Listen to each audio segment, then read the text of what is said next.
If you're talking MMA, if you're talking the UFC, you're probably talking about Conor McGregor at some point in time.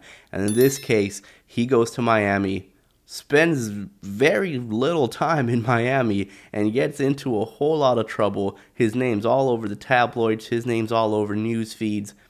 Conor McGregor had himself a wild time in Miami. He was there for Game 4 of the Miami Heat and Denver Nuggets. Shout out to the Denver Nuggets. If you're the Miami Heat, you're probably looking at this and going, we'll never have Conor McGregor back in our building. We thought this was going to be great. He was supposed to come in here, sit courtside. He's in this red velvet suit, sporting our colors. We're going to bring him into center stage. He's going to promote his spray, all these things. We're going to have Conor. It's going to be awesome.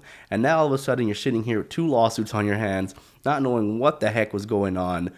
And now you're trying to clean all of this up to make sure you're not involved. The Miami Heat's organization are like, hey, never have him back. We can never have this guy come back in our building. What the heck did we get ourselves into? But let's walk you through the timeline. So Conor McGregor shows up, Game 4, Miami Heat, Denver Nuggets in Miami.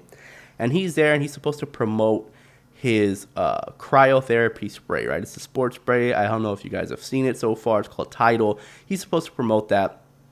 And they have a little skit planned. He's going to go out to center court. Him and the Mascot are going to plan a little punch. He's going to go down.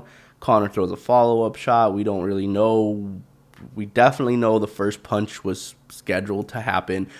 Some people are saying that the second follow-up was not part of the plan. Conor threw that, and that's the one that injured the Mascot. But either way, it was all part of the plan. Conor hits the poor Mascot. Apparently, he gets injured bad enough. I mean, Conor does hit pretty hard, and if you've seen him, he's gotten bigger. Let's just say Conor has put on a massive amount of weight since his last fight in the UFC. Hits the Mascot a second time. Apparently, the Mascot goes to the hospital. He talked about it. He said it was all part of the plan. He talked to the Mascot afterwards. There's no serious injuries. It's all good. I talked to him. We're fine. Everything's good. It was all part of the plan. But there were some rumors circulating that the Mascot did file a lawsuit that he is trying to sue Conor McGregor and the Miami Heat for having to go to the hospital. So we'll see what happens in that case, in that scenario, what's going on. I'm assuming there's going to be some type of payment. Conor, the Heat are just going to break him off something, and then it's going to go away. There has been another update, though, and this is what I really wanted to get into. Conor McGregor was accused of raping a woman at the NBA Finals game. This is, again, Game 4. Same night after he punches the Mascot. According to the letters by TMZ Sports, at one point later on during the evening, he violently sexually assaulted a woman inside of a men's bathroom.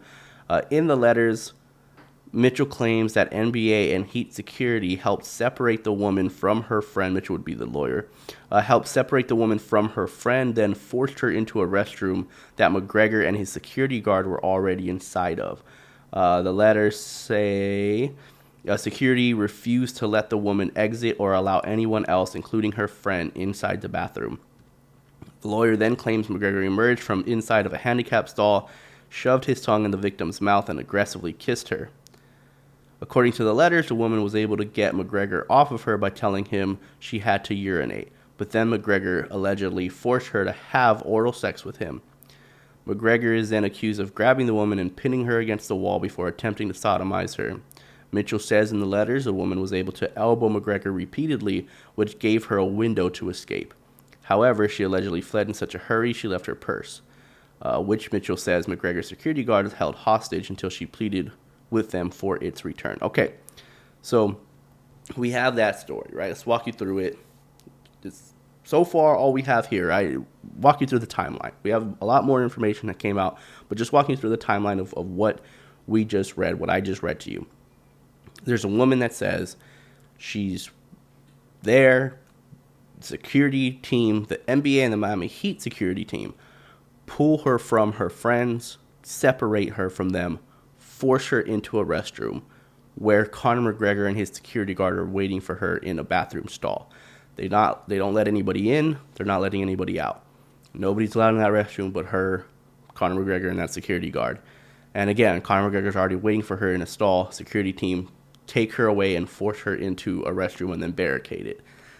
Seems crazy. That seems very wild, seems very aggressive. That's a nightmare situation, right? And when I'm reading this, I want to make sure that none of this is being taken lightly, because those accusations are very, very serious. So just painting the picture and letting you know what I'm visualizing, what I'm picturing in my head when I hear those exact words, right? These are words, these are letters coming from the lawyer and coming from the woman herself. All these things come out, and then so we're waiting. We're all left waiting and wondering for about a day or two of what really happened, what was going on, and we see a video, right? And this was our first kind of visual of a little bit of the fact of what happened. A video comes out. In the video, the story doesn't quite line up. There is a bathroom. He does take a woman into the bathroom. But again, the story of getting separated from the security team a little bit, you can kind of see that in the video, but let's understand that kind of is there as well. Conor McGregor waiting in a stall and the security team forcing her in. This is the one thing that I didn't imagine when I was picturing this. There's people everywhere. It's crowded. Like, there are people all over the place. It's a video phone. It's a phone that somebody's taking a video of Conor McGregor coming out of the restroom into a crowd of people. There's a bunch of people outside of the restroom. The woman's there. It seems like they have already had some prior interactions and conversations. Grabs her by the hand and walks her into the restroom. They go in together. Do we see the woman fighting? Do we see any security team pushing her or forcefully getting her into the restroom? No. Is it Conor and her alone in the restroom? No, there's actually quite a few people in the restroom, including another woman as well. It appears to be another woman in the restroom with Conor McGregor, and then a few guys. So when you first heard her paint the picture of what happened, it probably didn't line up with what you were imagining. It probably didn't line up, because it didn't line up for me.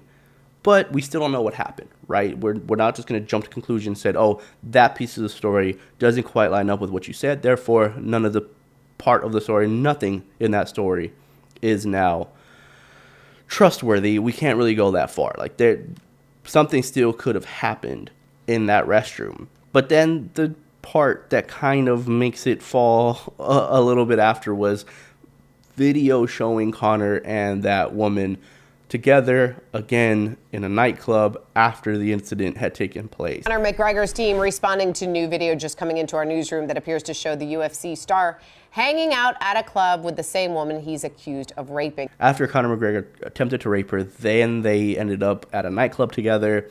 She's sitting with him. She's talking to him. They're just kind of hanging out. He walks away from her. Then there's another video where he's kind of looking at a camera and he's flexing at it, and she's right behind him, walking behind him. The violentness of it all, like the way she painted that picture, was horrifying. It's violent, it's gruesome, it's disgusting, it's disturbing. I can't imagine somebody going through that and then finding yourself at a nightclub with that person.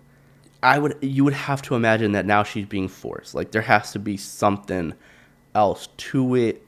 The security team, his bodyguards, are now forcing her to be there, telling her she can't leave.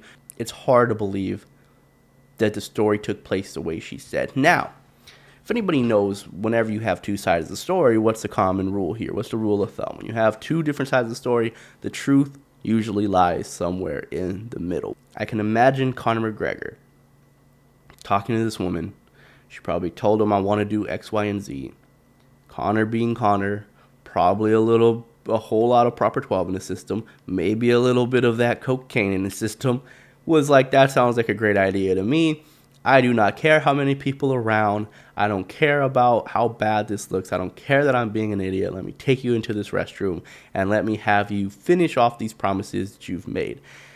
They probably did what she is described that she said she did, which is oral sex with him. She probably did do that. Afterwards, I could see a situation where Conor's like, okay, now I want to have sex with you. And I could imagine a case where she's like, no, not right now.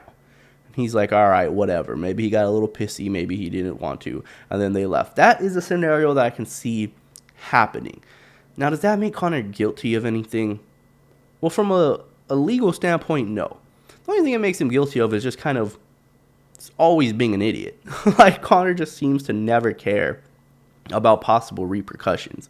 He's going to act on his emotion. He's going to act out whatever he feels at the moment is what he's going to do. Whether it's punching an old man at a bar, whether it's like, it doesn't matter. Whatever Conor McGregor wants to do at that moment, he's going to do at that moment. And that's what continuously gets Conor in trouble, and that's what's constantly losing Conor his fan base. I mean, Conor still has undoubtedly the biggest fan base in MMA, but he also has the biggest hatred against him. The amount of people that hate Conor McGregor, especially in an MMA space, is insane. When you see these UFC fans, you see MMA fans, one thing that a lot of people do is hate Conor, and it's for things like this. He's a poor role model. And even if it's not true, let's say none of that even happened. Let's say Conor took her into the restroom and nothing happened in there, and everything was fabricated, everything was made up. That you're still putting yourself in those situations. You got to be smarter than that. Conor, you have to be smarter than that. And he just isn't. He hasn't proven at all at any point in time that he's smarter than that. Then we just had a picture today, I believe, this morning. It came out, Conor McGregor and D. Devlin. Obviously, when this stuff is happening, the first thing that's on your mind is D. Devlin and his kids. Conor McGregor is a married man. He has children. And here's the thing, guys. We don't know what their situation is. We don't know the arrangements between him and his wife. We don't know what they're okay with, what she's okay with. We don't know. He's a horn dog. We know that. He can't control his horniness. We know that. And we saw a video before of a girl taking a video of Conor McGregor being asleep, and she's like zooming in on him and zooming in on his watch to kind of make sure the world knows she's just trying to look for clout, but like he slept with her. And that's when the whole, oh, he's cheating on D. Devlin thing started. And like I said, I mean, this could just be a business arrangement. Hey, I want to have your kids. We grow kids together. You have so much money. This could be a business decision for D. Devlin at this point. In that regard, like, that is none of my business. I could care less what D. Devlin and Conor McGregor have going on in their own relationship. And they just put out a picture today of Conor laying back. He's stretched out, shirt off, blanket over his bottom half, and D. Devlin's rubbing his feet, looking at him, smiling. Basically just letting everybody know, hey, she's with it, she's good, she's got his back. And that could just be a PR thing. I mean, also, like I said, we don't know. Maybe behind doors she's really upset and things are bad in the relationship right now. But the PR team could have came over and said, hey, D, you can't move out. You can't make anything public. You can't not be around him. We got to see if we want to beat this case. If you don't want to lose some of your money as well, if you don't want to see your husband in jail, where who the hell's going to be providing for you guys now, you got to take pictures. You got to come out here and show that you got his back.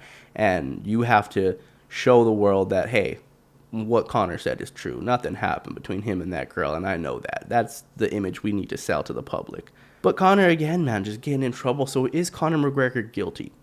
And what is he guilty of?